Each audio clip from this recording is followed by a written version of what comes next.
Good morning friends, welcome to shorthand helpline. Good morning stenography series में आप सभी का स्वागत है। तो चलिए स्टार्ट करते हैं 90 शब्द प्रति मिनट के डिक्टेशन। आउटलाइन से अगर आप हैप्पी स्टेनो के मेंबर हैं तो थोड़े समय बाद प्रोवाइड करा दिया जाएगा। स्टार्ट करते हैं 90 शब्द प्रति मिनट। स्टार्ट होगा 3 सेकेंड बाद।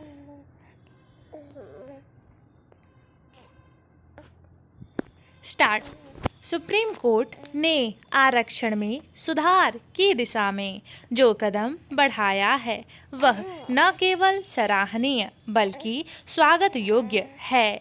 अनुसूचित जाति या अनुसूचित जनजाति वर्ग के अंदर ही उपवर्ग बनाकर विशेष आरक्षण दिया जाना समय के साथ जरूरी होता जा रहा है।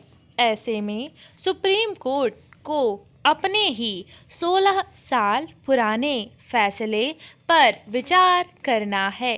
चूँकि सुप्रीम कोर्ट की 5 सदस्यीय पीठ ने वर्ष 2004 में यह फैसला सुनाया था कि राज्यों को किसी आरक्षित वर्ग के अंदर उपवर्ग बनाकर आरक्षण देने का अधिकार नहीं है। इसलिए अब जब इस फैसले में कोई बदलाव करना है तो सुप्रीम कोर्ट की बड़ी पीठ को विचार के बाद नया फैसला करना होगा। संभावना है सुप्रीम कोर्ट इस मुद्दे को सुलझाने के लिए 7 न्यायाधीशों की संविधान पीठ का गठन करेगा। इस पर विचार होगा कि क्या सूची के भीतर अत्यंत पिछड़ी जातियों को प्राथमिकता देने के लिए अनुसूचित जाति या अनुसूचित जनजाति आरक्षण सूची में उपवर्गीकरण हो सकता है।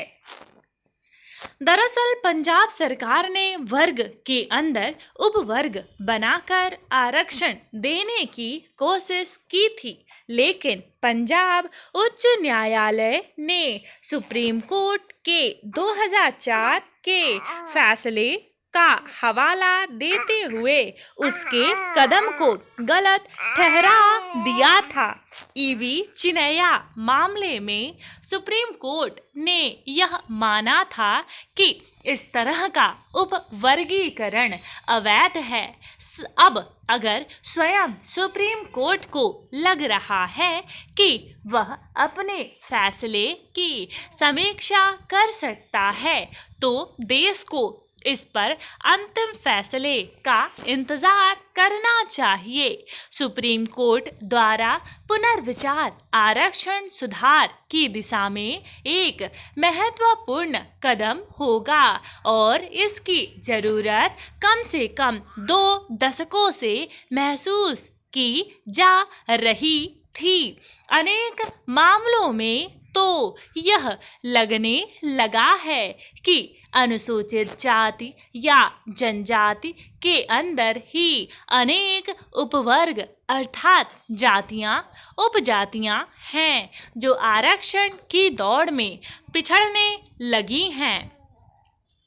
उदाहरण के लिए पंजाब सरकार वाल्मीकि और मजहबी सिख को आरक्षण में पहली प्राथमिकता देना चाहती थी, पर सर्वोच्च न्यायालय के फैसले के कारण अपने प्रयास में नाकाम रही।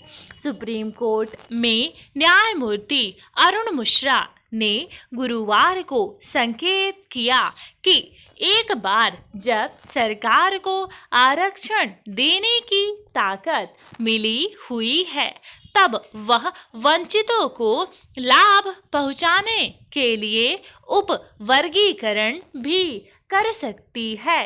5 सदस्यीय पीठ ने मान लिया कि ईवी चिनैया मामले में उचित फैसला नहीं हुआ था।